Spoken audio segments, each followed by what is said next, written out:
ఎంతకు నన్ను బయటకు పోమంటారు. అరే గణేష్, ఏంటిదే?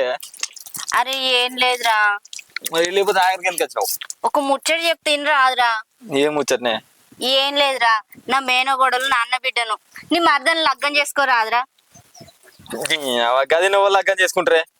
అది ఒక మాట మాటకు అర్థమే ఉండదు. ఏం మాట్లాడుతుంది దానికి అర్థం కాదు. ఏమన్నా గట్టిగా మాట్లాడుతుంది చాలు ఉట్టిగానే ఎడుతుంది. గది నేను పెళ్లి చేసుకోనా? అదేదో ఇప్పుడు చిన్నపిల్ల ఎప్పటికి అట్నే మాట్లాడుతుంది అరా. ఏ పో అమ్మా, నేను దాన్ని చేసుకోను. అరే అరే ఆగురా, నా మాట ఏంరా, ఒక నిమిషం నిలబడు. నా అన్న బిడ్డ, నా రక్త సంబంధం. అది చూడు ఇల్లెడు పని చేస్తాంది, ఎంత మంచిగా ఉన్నదిరా. అది సూపుకు శృంగారం ఉన్నది, పని చేస్తాంది. దాని మాట తీరు కూడా ఎంత మంచిగా ఉన్నదిరా. మా అన్నతో మాట్లాడతా నువ్వు ఒప్పుకుంటే. నాకు కూడా రక్త సంబంధం కలిసినట్టు ఉంటది కాదురా. ఎవరో పరాయి పిల్లని లగ్గం చేసుకుంటే ఎట్లాంటిది వస్తుందో ఎట్లుంటదో. అయితే ఇప్పుడు నీ మేనగోడలని నీ పెళ్లి చేసుకోవాలా? అంటే నాకు నచ్చడం అవసరం లేదు, దానికి నచ్చడం అవసరం లేదా? ఎంతనే నీ రక్త సంబంధం అని మీ అన్న వదిన మీ ఇంటికి రావాలని నువ్వు చూస్తున్నావు, కానీ మరి నాకు నచ్చిన అమ్మాయి నా లైఫ్ లో ఉండాలని నేను చూడనా? ఒరే గణేష్, ఒక్కసారి నేను చెప్పేది ఆలోచించురా. మా అన్నకు ఒక్కదానొక్క బిడ్డ, ఫుల్ ఆస్తి ఉన్నది. ఆస్తి మొత్తం నీకే అవుతుంది కాదురా.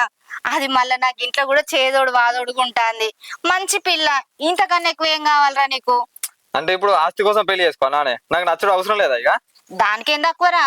నాకు నచ్చలేదని చెప్తానా కదనే, నా అవసరం లేదా. నాకు ఇంకోసారి ఇది ముచ్చడం నాతో మాట్లాడకు.